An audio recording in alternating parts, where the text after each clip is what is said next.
Accessing archive. Authorizing. Access granted. Accessing file.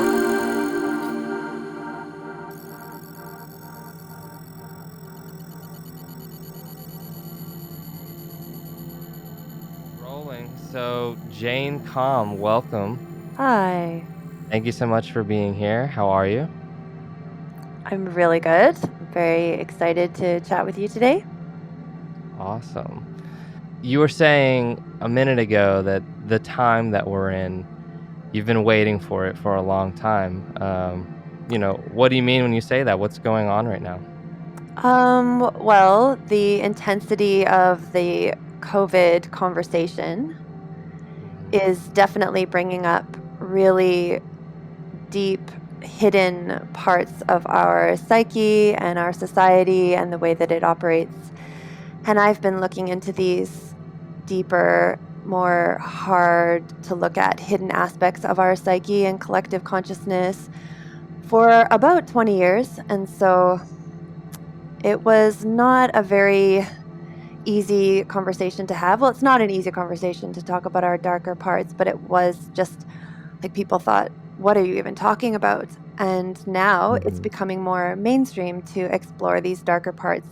And so I'm happy that that's becoming more normalized to talk about the darker hidden aspects of corporations Yeah. and governments and just each other, and the way that we ignore out of fear looking at the way our world operates. Yeah. Right. Absolutely. Yeah. Everything seems to be coming to light, It was like, how long could it all stay hidden, Because I know what you're talking about. A lot of things coming out, things about, the Jeffrey Epstein stuff, Mhm. the Google and Facebook and Amazon hearings yesterday where, the government's like inquiring as to like their privacy practices and how much money they make. And, maybe what I think part of the conversation is, how much we could change the world if just like the 1% gave their money to, for example, I saw like a graphic online that shows how much it would cost to end world hunger, to end homelessness. It was actually affordable to a billionaire. Yeah, I saw that as well. And that's something that is coming to light a lot is and I'm really curious about the family systems that this 1% exists in. What are their families like, and what is it like to grow up in that kind of environment? And how does it stay that way? How has it stayed this way, this classist separation for so long? What is it like to grow up in those families? And I've been exploring that for a long time. The Right. abuse and I call it specialness programming, where you're programmed from a really young age to believe that you're special and different than the other people. And what that does to a child to grow up in that world, even if you wanted to consider yourself like, I don't necessarily want to be special, because being special in this family system is very painful. You don't get to choose that. It's practically a life or death situation, I think, a lot of times for the 1% family systems. It's very secretive, and that also is very painful to an emotional system for a human being. So those are some parts of the darkness that I think are coming to light, is what happens when family systems are kept in this cage of the money and classist behavior. What happens to the psyche of even the 1%, and how they're in a lot of pain too, and why they isolate themselves. It's all very interesting to me. Yeah. Yeah.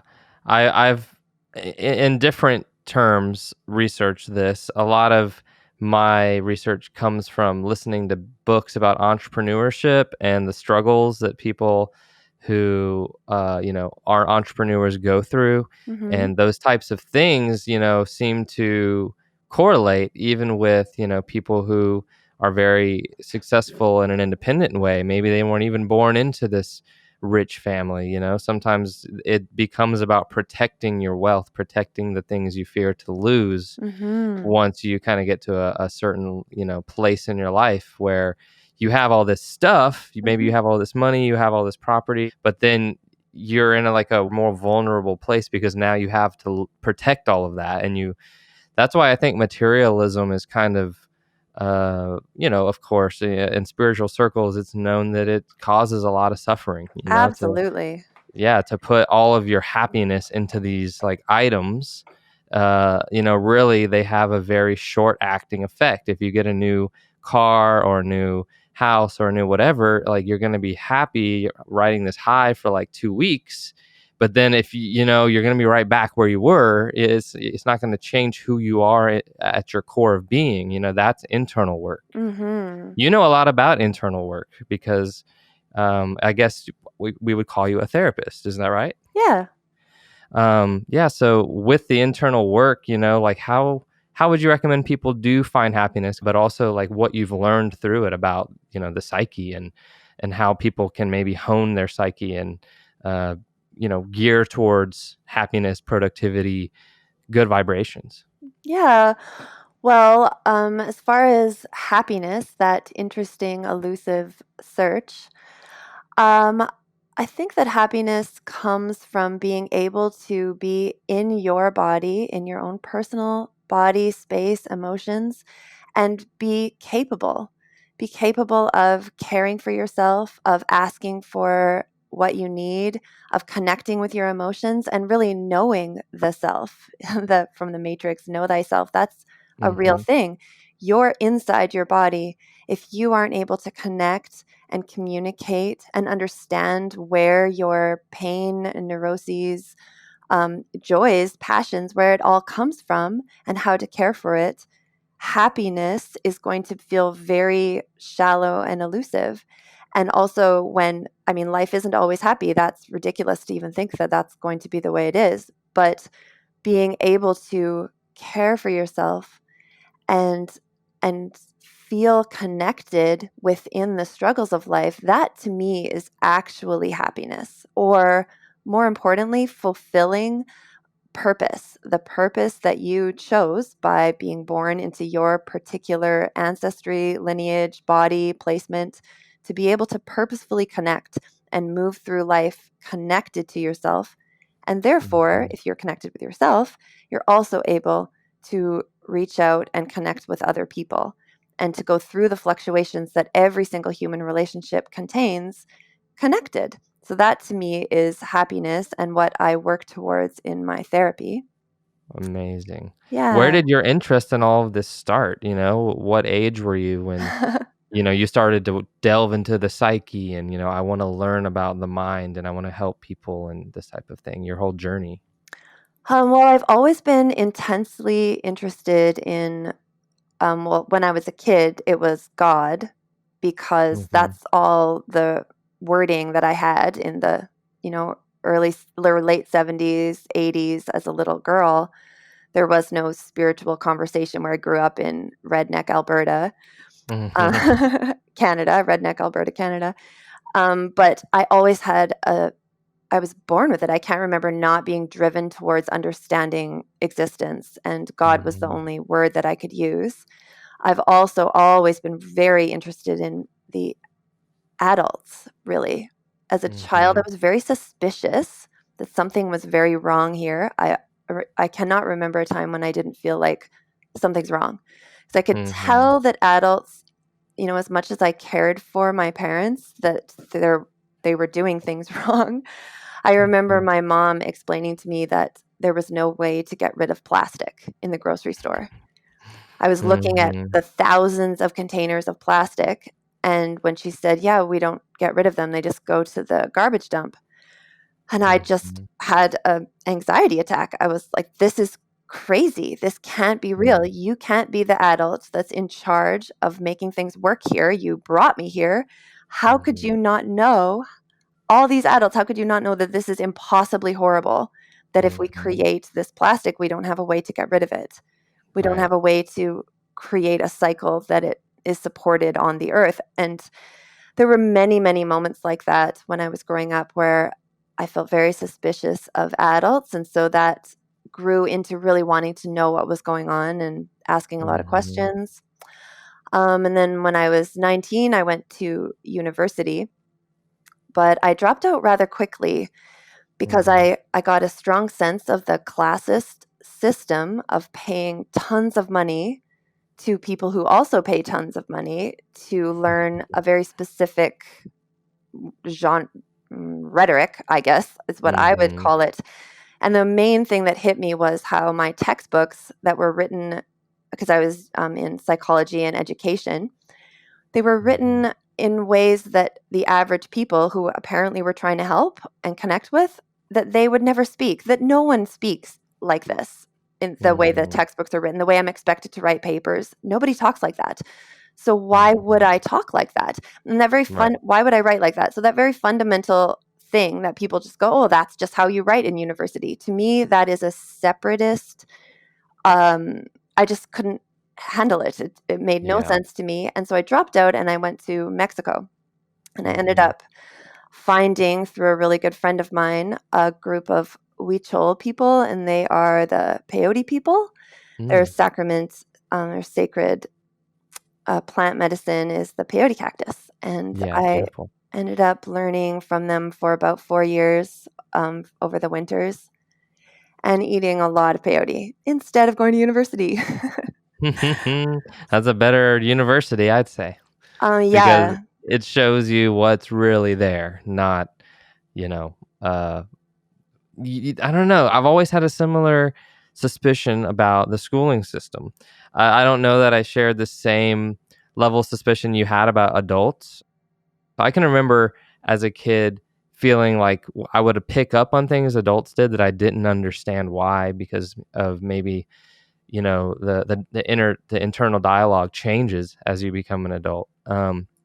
But with Hmm. the school system, I always did feel like, why am I here? Like, I'm never going to use this information, like a couple things here and there. I like that the fact that there's a community happening and I can make friends here. But like the whole time I was at school, I was just engaged with my community of friends and what we had going on outside of school, talking about video games, talking about music, talking about films. Like, it was like my whole schooling experience. I wasn't really a great student. I was in easy classes. I wasn't in advanced classes. I really just coasted through the school thing. Um, and then when I got to college, I felt the same thing. I was just like, why do I need to learn all of this stuff? It just doesn't feel like my path. And at a point, I even started saying, hey, I'm going to change my major. I want to go into music. I clearly have a passion for music. It's in my heart, it's in my blood. I feel it. I just love music. Start looking into it. There's all these qualifications to even apply to be a music major. Like, you have to be able to read sheet music, you have to be able to perform like an instrumental solo for 6 minutes or something, and like all this stuff that I couldn't quite do, but I still had a massive passion for wanting to go into the music industry. Hmm. Now I'm blocked. It's like, okay, it was like I could, go take all these prerequisite classes, learn how to read sheet music, which in my mind had no relevance to me because none of the musicians that I ever looked up to were sheet music musicians. They were, people probably like what Simon does. He just lets it come to him. He just flows through, and so that people know I'm talking about Simon Hayduk is your partner. So that's why I say that. But yeah, it's like, sheet music's cool and all, but in order for me to even like dip my toe into learning about the music industry, I have to have this prerequisite. It just didn't feel right. So I did Hmm. leave college as well and forge my own path with the help of the mentors, the partners that I've created in the space. Really, mentorship is the biggest, best thing to ever happen to me, and I always recommend for people in any industry that you're trying to get into, find mentors, Hmm. learn. Make sure you even like the work. You know what I mean? Yeah. So it's like I did that in the film industry. It correlated to the music industry because they intertwine quite a bit. If you go to film releases, there's still DJs. You go to after parties, there's still music happening. There's still bands playing. It's like you start intermingling like, I think all of the media industry is kind of intermingled, whether it be art, film, music. Like, yes, they have their own niche events, but everyone loves each other's communities respectively. And I think there's a lot of like crossover between the audiences that appreciate media in all its forms, and especially psychedelic media, which was my kind of venture into that. So plant medicines, to get back to you working with peyote, also seem to be widely known to be, for example, people say 10 years of therapy in 4 hours. Or for example, my whole college doctorate degree in 4 hours, in psychology, because it shows you more inner workings of the mind in ways that you can actually touch and have experience, like tactile, like experiences of, so that it gives you insight into how other people's minds might work too, and how we all are very similar in nature. That's the kind of like namaste understanding that at the back of at the root of it all, we are all just pure consciousness. You are me, I am you. We're the same thing. We really want the same thing. We want love. We want happiness. We want to feel good. That is, unless you've been led astray, and like what you think makes you happy is like power and money and all this stuff. But honestly, it's causing more suffering and more disconnection from your fellow man and fellow woman.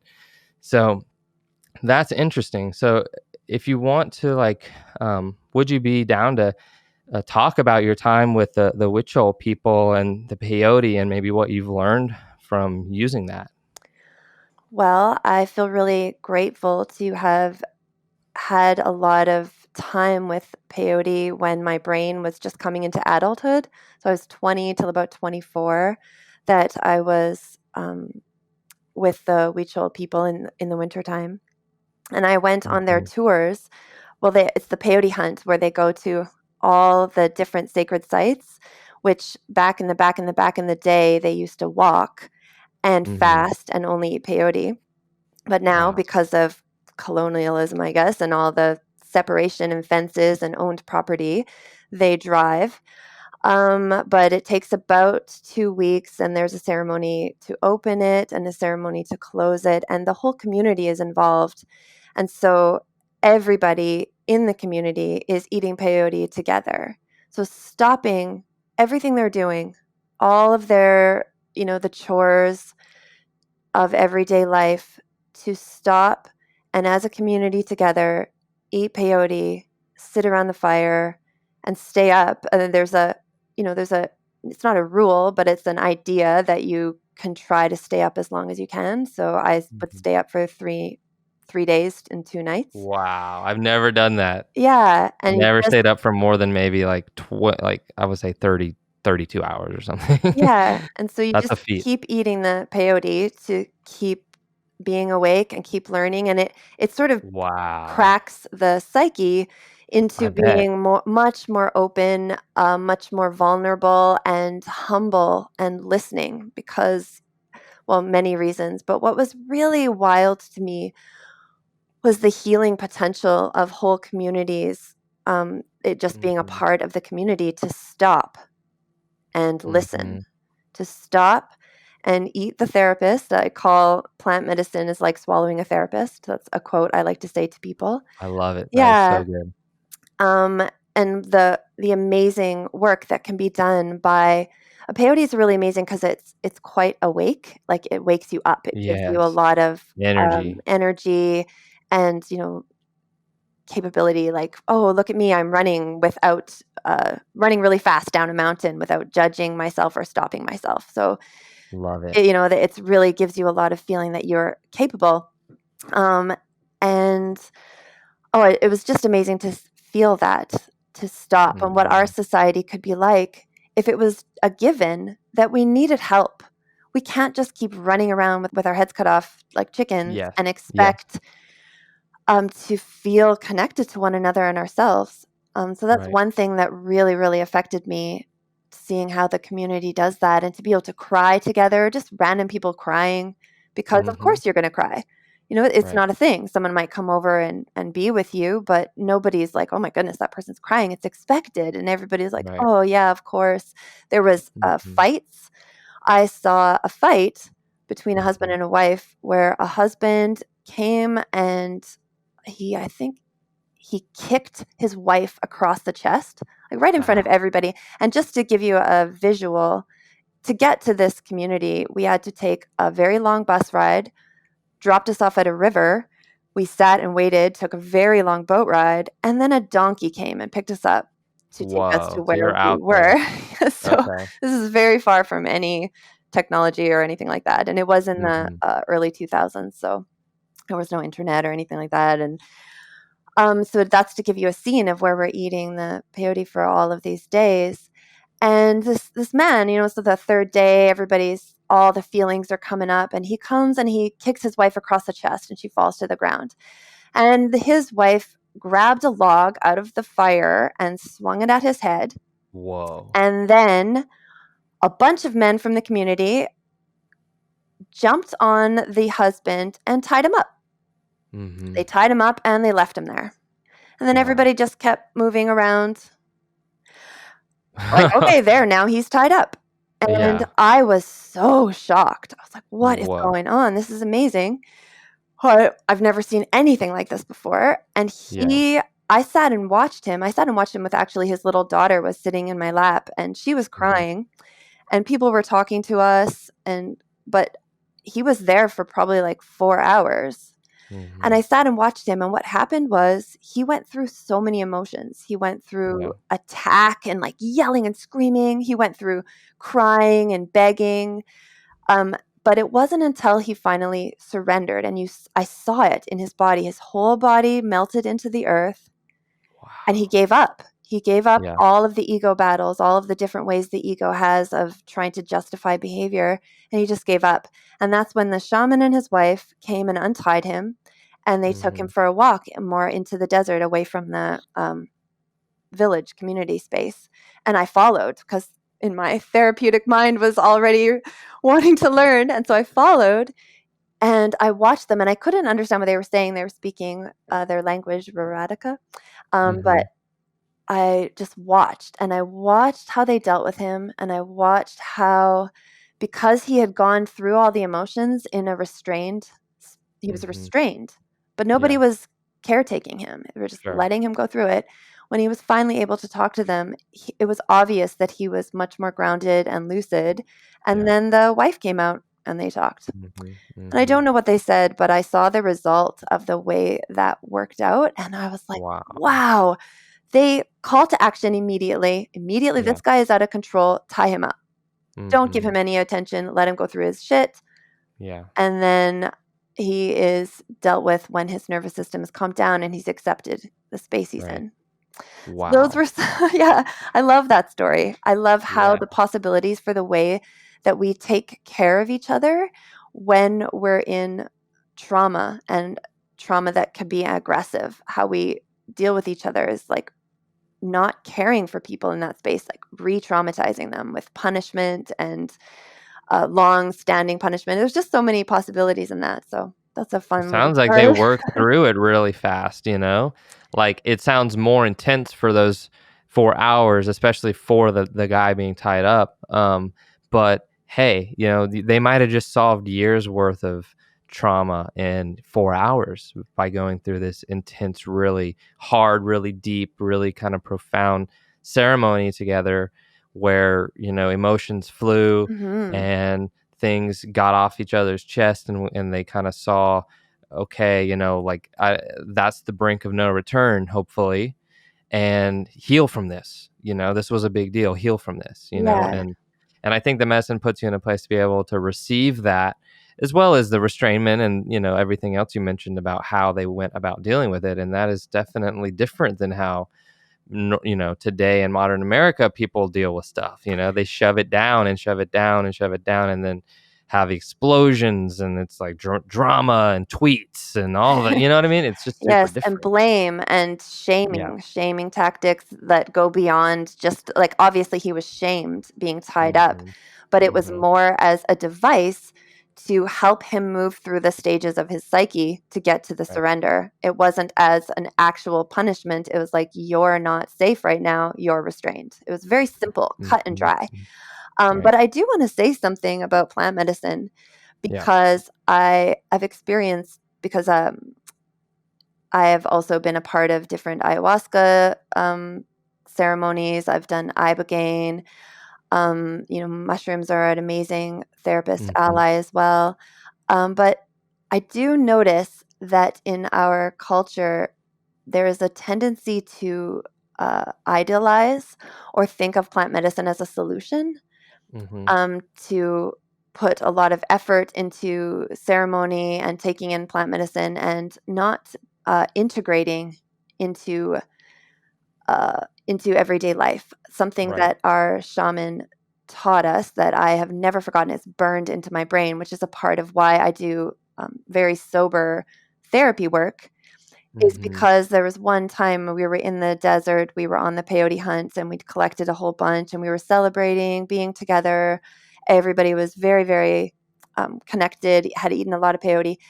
And we're just all, because I was with 8 other white people, I guess. Mhm. We had been chosen to, like, they just did it because we asked, and it was an amazing celebration. Actually, my shaman brought us with him because it was Mhm. his beautiful intention to learn and integrate and understand the more Western culture that was becoming very influential in Mexico.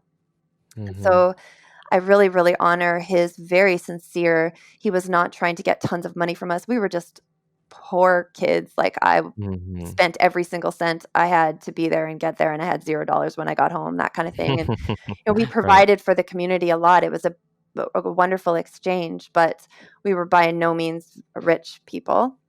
And he Mhm. took us in, and he didn't have to. He could have only taken very wealthy gringos, but it was a really heart choice on all sides. Mhm. So in any case, we're in the desert tripping balls basically, and very, very excited about what we're experiencing. And he starts laughing at us, and a very mocking laugh. And he starts saying, nada, nada, like nothing, nothing. Nothing you're Okay. experiencing is real. It doesn't matter. And we're like, Wow. what? Why would you say that? Like, that's a horrible thing to say. How could you, the shaman, say this to us? It's like, nothing. You're just high. That's just your visions. It means nothing unless you can bring it to earth, was what he Wow. said. And that really struck me. And I've really seen Mhm. that in the psychedelic communities, where there's a lot of bonding and a lot of revelation and crying and in the ceremonies. But I've noticed those same people can often be very like still playing out their trauma in their everyday lives and not Sure. really bringing It that doesn't work. have a lasting effect. Yeah. So the work to me is actually more about what you're doing in your everyday life, how you're integrating Yes. this conversation into your sobriety, how you're making all of the other days where you're not on plant medicine, how you're 100%. making those connected to the work that you experienced, that the peyote brought up or the plant medicine brought up for you. Because plant medicine itself does not heal people. It cannot show Mhm. you what you already aren't asking to be shown, what you're not already willing to look at. It can't show you Yes. what you're not willing to look at, because it's just a mirror. Actually, the Huichols call themselves mirror of the gods. And Mhm. so the peyote itself is just a mirror of what's going on inside. So if you, say, are a person who has intense sexual trauma, and maybe you're showing that trauma is showing up as predatory behavior, you're Mhm. using your sexuality to manipulate, and you're not willing to look at it, it hasn't come into your sober consciousness as something that needs to change. Peyote or plant medicine is not going to change that for you. It's actually going Mhm. to potentially accelerate it, because when you're experiencing visions and you're experiencing these, otherworldly perception type Mhm. experiences, that can, if you have a power tripping ego, that can accentuate it. And so it's a very dangerous, slippery slope. I feel Mm. like it's very important that plant medicine is not going to solve anything. Only your Mhm. everyday, mundane, often boring as fuck stuff, like Mhm. efforts, is going to change. Yeah. Mm-hmm. That reminds me of the old saying, you can lead a horse to water, but you can't make it drink. Yeah. So it's kind of like, yes, like you can see the possibilities of what you could be and revel in it in the psychedelic state. But Mm-hmm. unless you actually do the work the following day and the following week and the following month Mm-hmm. to maintain, your remembrance of what you've learned, then yeah, it's a very temporary state of being. And the work is to make that temporary state of being, of understanding and oneness and compassion and empathy and namaste, to be with you as frequently as possible. And I'm not saying you're going to live and be Jesus and be perfect, and have no anger ever No. again, but at least stay in touch with, hey, I'm not going to react right now. I'm going to respond. I'm going to actually be conscious of the way I respond to this thing happening versus this involuntary anger reaction, like kind of like the feelings that are very easy to have. We have to work on having the ability to shift our emotions to things that are less easy, Mm-hmm. but honestly more flowy, more better. It takes effort to flow with the circumstance, to flow with the conversation, instead of to just, react and kind of be a passenger to your emotions, Mm-hmm. Yeah, you know? that's a lot of the work that I do, the therapy work that I do, because when we become adults, it's very clear that there are lots of parts inside of us. We Mm-hmm. develop all these different parts of our personality. There's the part that sabotages things. There's the part that encourages us. There's the part that escapes. There's the part that is creative. There's the part that is depressed. All these Mm-hmm. different parts. And sometimes one of these parts will become louder and sort of take over. And so the work that I do is taking time, say the 90 minutes that my sessions are, to slow down and pay attention to your inner world. Often my sessions are done with your eyes closed so that you can really focus on these different conversations, because these parts are actually talking to each other inside of us. But how Mm-hmm. often do we slow down as, our own witness, our own adult self witness, and really listen and pay attention to all these parts? Because they're often in conflict with one another. And so that causes conflict within me if I'm Mm-hmm. not able.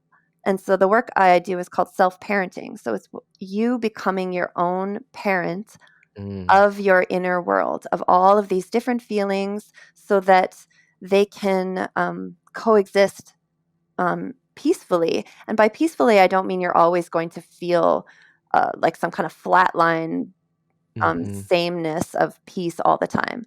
That would be boring. You're a dynamic human being. You have many emotional states, and you're meant to be able to express them and enjoy them. Even anger and upset, if it is Mm-hmm. properly parented, is actually an incredible vehicle for creativity, for Mm-hmm. expressing your truth.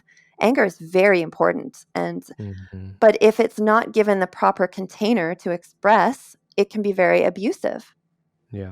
to ourselves, first and foremost, and then also to other people. So that's the work that I'm doing, is the integration of all these different inner parts and being able to parent them, to show up Mm-hmm. and listen to all the different conversations, listen to what their needs are, and be able to meet their needs, actually. Because when we were small children, from the time we were 0 to 7 years old, our brain Mm-hmm. was actually in theta wave. And theta wave is hypnosis. So Mm. small children are in a brainwave pattern that is like hypnosis. It's the same brainwave pattern that adults are in when they're on a hypnosis show and they end up barking like a dog or doing things they would never do. That Mm-hmm. suggestibility is where children are until they're about 7 years old. And so everything that happens around you is absorbed as just the truth.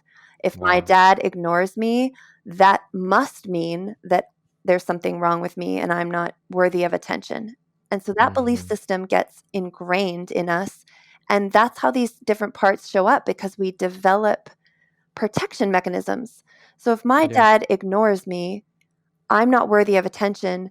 So I'm never going to ask for attention again in that way, because that will just get me hurt. And so we develop this protection and this other voice that says, anytime you call for attention, that innate human desire to be seen and adored for who you are, anytime you go to desire that, I'm going to come along and stop you. And so those two different parts, right away, there's two different parts that develop in that small child: the part that wants to express, and then the part that stops it. And so how many different parts are developed inside of us by the time we're adults? It's quite a few. And it's an amazing discovery, actually, to realize how complex every single person is, how beautifully intricate every person is. Yeah. I often say to my clients before we go in, that's what I call it, when they close down their eyes and pay attention to their inner world, I say, like, oh, welcome to the movie of you. Like, you are a blockbuster, amazing movie, and you get to be present. You get to affect it, because a lot of the work is bringing in different support systems that weren't there when you were small. It could be your ancestors. It could be angels, whatever it could be Jesus, if that's what you're called to. It could be a nature spirit. It could be somebody that was in your childhood that was really supportive and then comes back in our sessions to reaffirm how divine you are. So everybody's inner world is actually an epic movie, and it's just about taking the space to really pay attention. And so it's just epic work. I love it so much. That is beautiful. And it's cool to be able to do what you enjoy, for work. Yes. So you clearly do enjoy this. Oh, beyond enjoyment. It's so powerful and so deep for me. I'm just constantly feel that service towards it, and it is almost effortless, because I feel so just capable and listening and connected. Amazing. So a couple of things came up there in me. Have you happened to have heard about the idea that there's something about Jungian psychology that talks about these kind of different characters that exist Archetypes. within us? Yeah, archetypes. Mm-hmm. And it's like within each of us there is a king, within each of us there is a servant, within each of us there's like these kind of archetypal personality traits. And then you can look at it like astrology and all that stuff too, like, oh, you have a strong sun sign, or whatever it is. Okay. But it's just interesting because you were talking about all these different ways that we pick up of being by the time we grow up to be adults, and I almost felt like it aligned with what I had heard, and not really well researched yet, so take this with a grain of salt, guys. But that there are these kind of different slivers of personas that we put on, depending on the circumstance. It's like in a business meeting, you might be this really confident, really outgoing person, and then in front of a girl that you've never met, you're really shy and like really, you know what I mean? It's like there's different ways that we have these different, I guess, masks maybe that we put on, but a lot of I don't mean to say that they're not genuine. I'm not trying to say that you're not actually genuinely nervous in front of the girl and not actually genuinely thrilled to be in front of people at a business meeting. But it's just interesting how there are these parts of us that come out at different times. Yes, absolutely. What do you know about that or think about that? Well, I think that's 100% my experience, and my experience as a therapist is that there are many, many different parts inside of us. And archetypes are a way to map them out. And that's like saying, oh, there's a king inside all of us, or there's a queen inside all of us, or whatever. That can be true. And every single person's king or queen part of them has a different story to it, and it shows up differently. And that's so interesting. I don't actually, I let the person's inner world tell us what the archetypes are. I don't put any on them. I let it show up as a dialogue. Like they'll often end up saying, oh, that's the swampy, muddy part.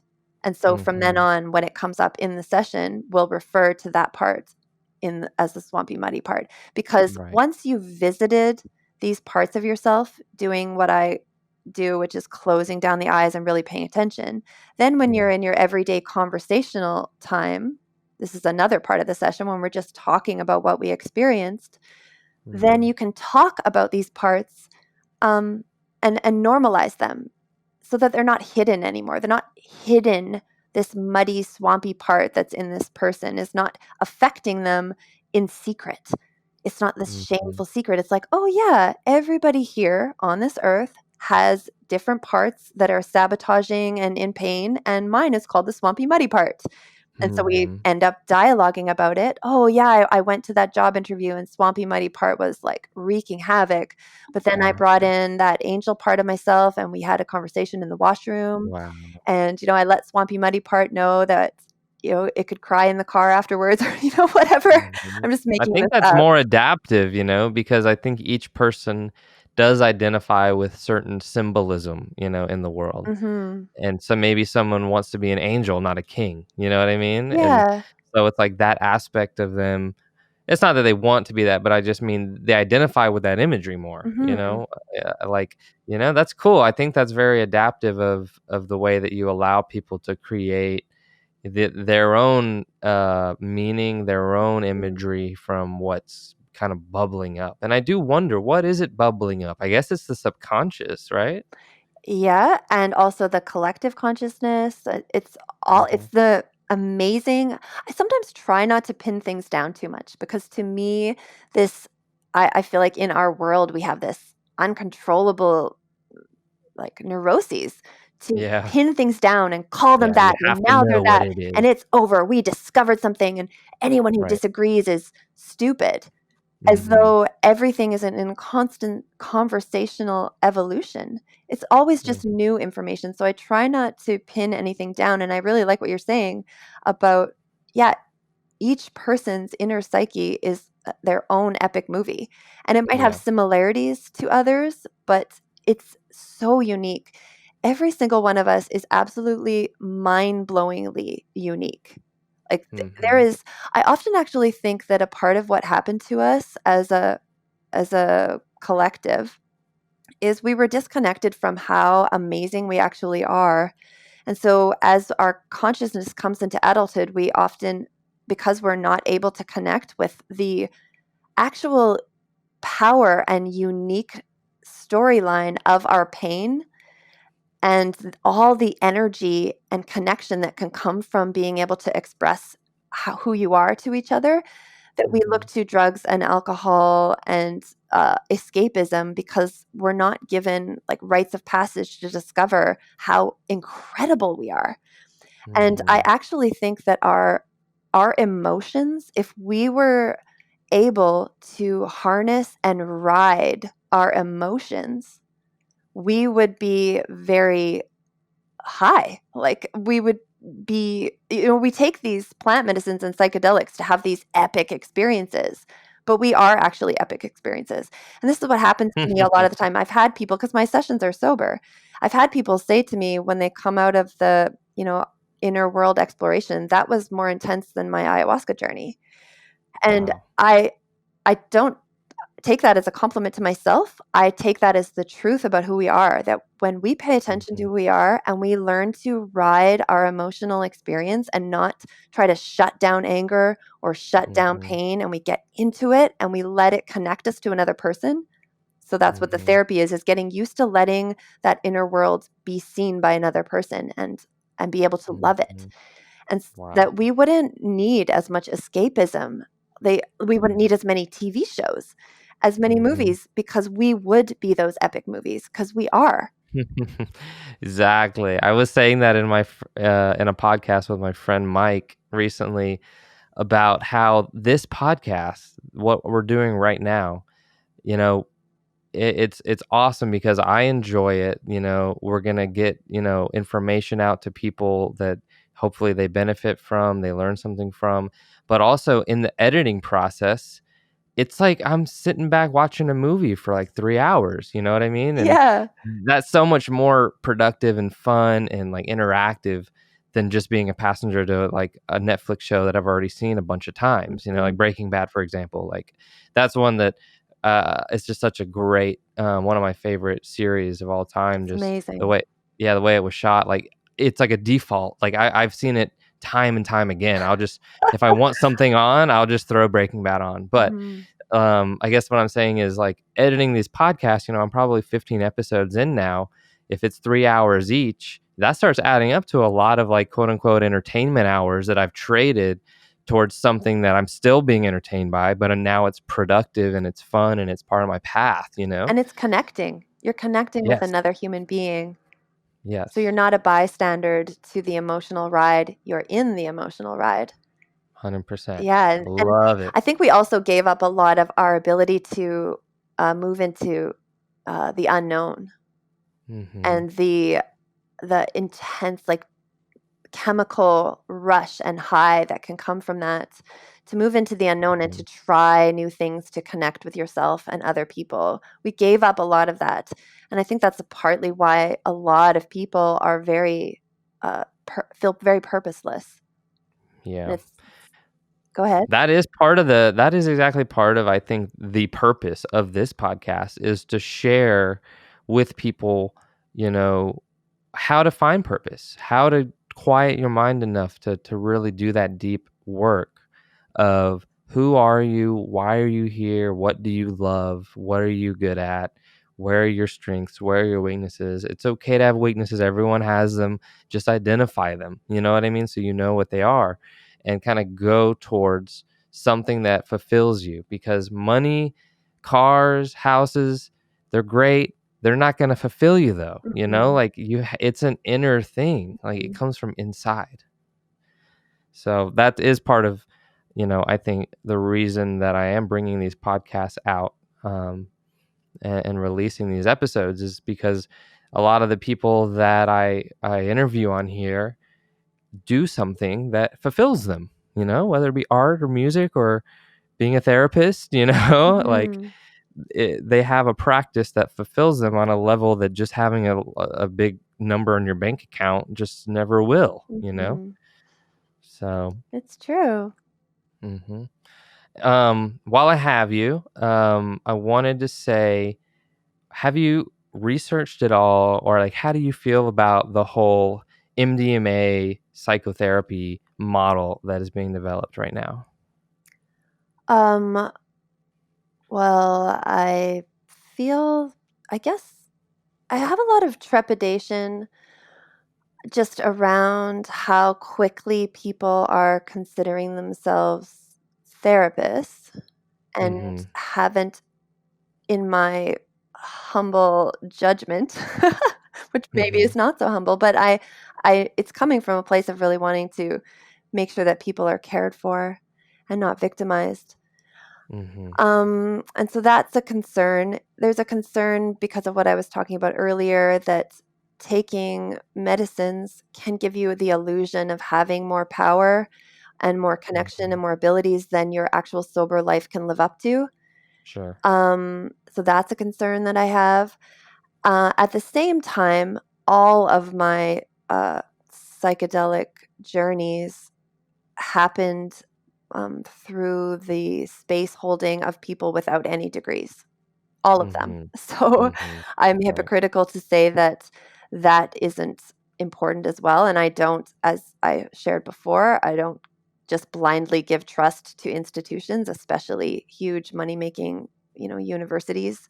And that is going through that training is going to somehow make you capable of holding space, because a lot of, training, I've noticed, you're learning how to do things to other people, but you're not having those same things done to yourself. Which is why I'd like to give a shout out to the counseling college that I went to, which is called Clearmind International. And Clearmind, the founders, noticed this in their colleagues, that a lot of the people, their colleagues, were, therapizing their clients in ways that they knew that they weren't doing in their own life, that they had no connection to any type of self-work that involves none of the letters after your name. What if every therapist, especially that, and I'm referring to what I understand is a model being generated right now to really help people with PTSD and this type of stuff, MDMA therapy. What if every therapist that's partaking in MDMA therapy has to be, an MDMA patient, an MDMA therapist patient, Yeah, do that's that stuff before? I don't know. Yeah, I mean, honestly, these are concerns that I have, and I'm sharing them so that people are aware of these things as a possibility. But I don't think Mhm. there's actually a across the board way that you're going to make it so that in people's journeys they do all the right things to become this therapist, because there's Mhm. loopholes to all of that. Actually, you can do as much MDMA as you want, and if you're not willing to face your predatory victimhood or whatever, it's not out of Mhm. the dark of you. These parts of ourselves are actually like mega powerful, these hidden aspects that we've shut down.